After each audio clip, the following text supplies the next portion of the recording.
छात्र संघ का दौर था, उस समय हम लोग क्या बात है। रोहित पांडे विजय सिंह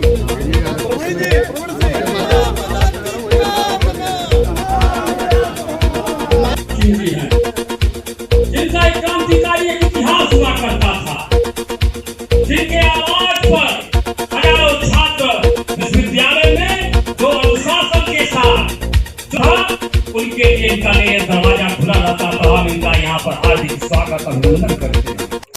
एक तरफ आज्ञा पांडे गुरु जी जो मणिपुर यूनिवर्सिटी के कुलपति भी रहे हैं, आपका हार्दिक स्वागत अभिनंदन करते हैं।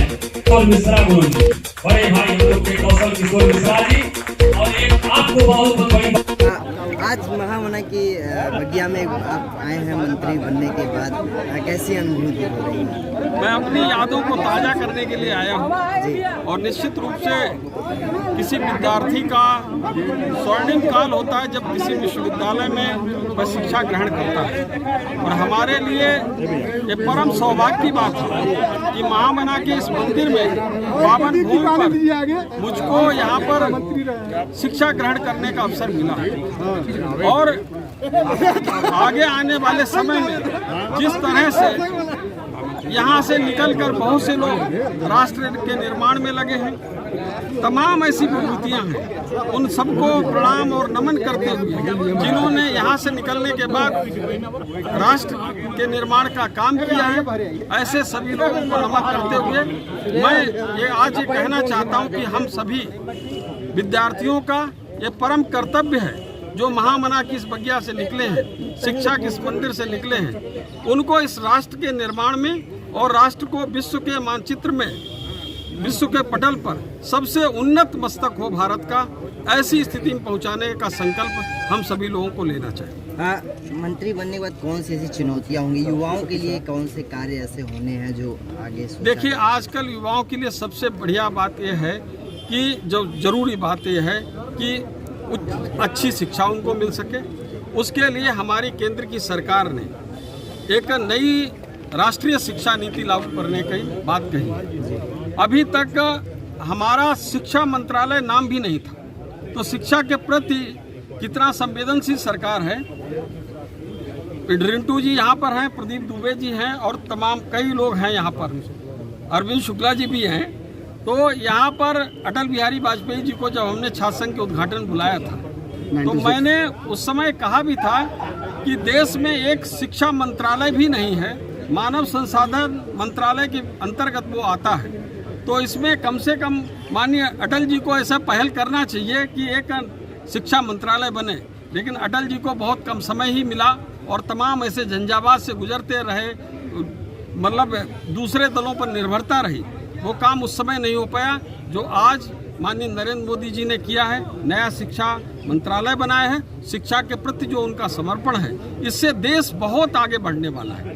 जो राष्ट्रीय शिक्षा नीति है ये पूरा लागू हो जाएगी और मैं चाहूँगा कि काशी हिंदू विश्वविद्यालय की इस राष्ट्रीय शिक्षा नीति को लागू करने में अग्रणी भूमि मिल रहा है। फिर भी मैंने सभी अधिकारियों को निर्देशित किया है, 70% सहकारिता विभाग खरीदता गेहूँ धान, उनको 72 घंटे के भीतर सभी किसानों को गेहूं का मूल्य का भुगतान किया जाए। इसके अतिरिक्त आगे आने वाले समय में यूरिया का जो ज़रूरत हो, डीएपी की ज़रूरत हो, समय से वो पूरा किया जाए। अभी बहुत नई तकनीकी द्वारा इफ्को ने एक नैनो यूरिया का आविष्कार किया है।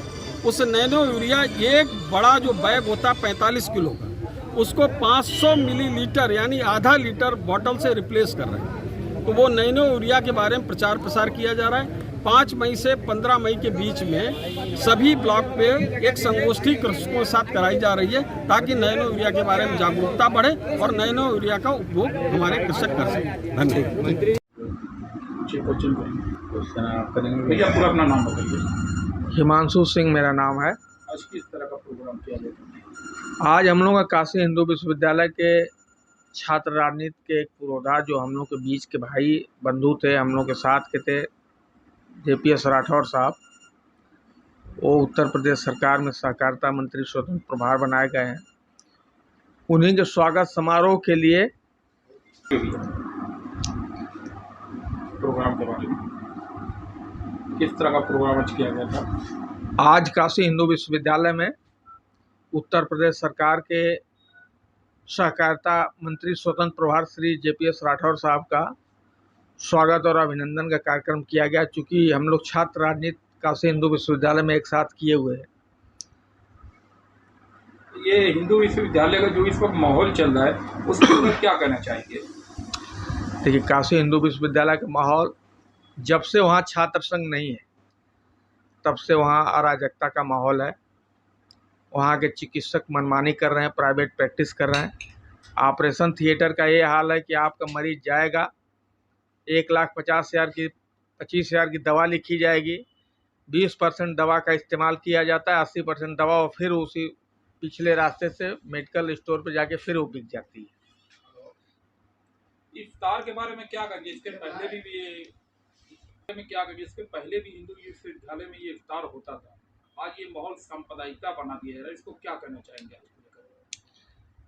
देखिए, कोई भी चीज़ें जो काशी हिंदू विश्वविद्यालय महामना ने अपने अटूट परिश्रम और जन सहयोग से भिक्षाटन से इतनी बड़ी यूनिवर्सिटी की स्थापना की है और वहाँ के सिद्धांतों और असूलों और महामना के नीतियों पे जो नहीं चलेगा, जो उनके आदर्शों मूल्यों को पालन नहीं करेगा, वो वहाँ पे काशी हिंदू विश्वविद्यालय में महामना के सपने को साकार नहीं कर पाएगा। वहाँ इफ्तार का पार्टी कुलपति महोदय, मेरे भी संज्ञान में मामला आया था, कुलपति महोदय ने वहाँ इफ्तार पार्टी, मैं कुलपति महोदय को कहना चाहता हूँ कि रोज़ा इफ्तार अगर करना है आप तो MP थिएटर ग्राउंड में करवा दीजिए या IT जिमखाना में करा दीजिए या किसी बड़े, वहाँ बड़े बड़े ग्राउंड हैं जिस पे आप सार्वजनिक रूप से और बनारस के चारों धर्मों के धर्म गुरुओं को बुलाइए, हर जाति, हर धर्म, हर मजहब के लोगों को बुलाइए और एक साथ अगर वहाँ रोज़ा इफ्तार सबको कराएं आप, तो समाज में सामाजिक समरसता बढ़ेगी, सौहार्द का वातावरण कायम होगा। और किसी के घर में जाके व्यक्तिगत रूप से और रोज़ा इफ्तार में, वो तो ठीक है, व्यक्तिगत रिश्ते होते हैं, मेरे भी रिश्ते हैं, मेरे भी दोस्त हैं, हर जात के, हर धर्म के हैं, मैं उनके यहाँ जाता हूँ, मेरे त्यौहार में वो आते हैं, उनके त्यौहार में मैं जाता हूँ, तो ये कोई माने नहीं है। मगर उसको कुलपति को थोड़ा व्यापक तौर पे जो महामना का जो सपना था उस सपने को के तहत उस कार्यक्रम को करते तो उनकी लोकप्रियता और सराहनीय कार्य करने के लिए पूरे शहर क्या पूर्वांचल के लोग उसको वाह वाह करते हैं।